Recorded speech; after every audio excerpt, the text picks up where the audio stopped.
Hi everyone. आज के मौजू की शुरुआत मैं एक कहानी से करूंगा।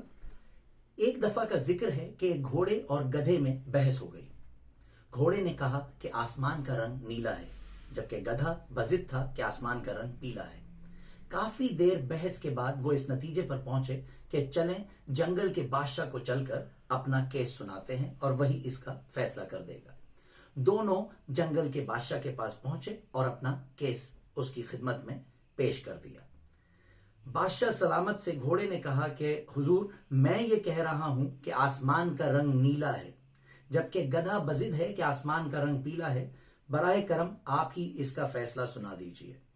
बादशाह ने इस मसले को गौर से सुना और उसके बाद अपने सिपाहियों को हुक्म दिया कि घोड़े को 1 हफ्ते के लिए कैद कर दिया जाए।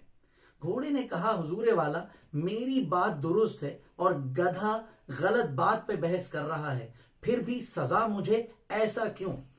बादशाह ने कहा कि सजा इस बात की नहीं है कि कौन सही या गलत है, सजा इस बात की है तुम्हें किसने कहा था कि गधे से बहस करो। तो कहानी शेयर करने का मकसद यह है कि हमारी जिंदगी में भी ऐसे बहुत से लोग आते हैं। जब आपको ये रियलाइज हो जाए कि आप किसी गधे से बहस कर रहे हैं तो रुक जाइए, अपना टाइम, अपनी एनर्जी ना वेस्ट करें। बात अगर अच्छी लगी हो तो शेयर चाहे ना कीजिएगा, लेकिन अमल जरूर कीजिएगा। Thank you very much for your time.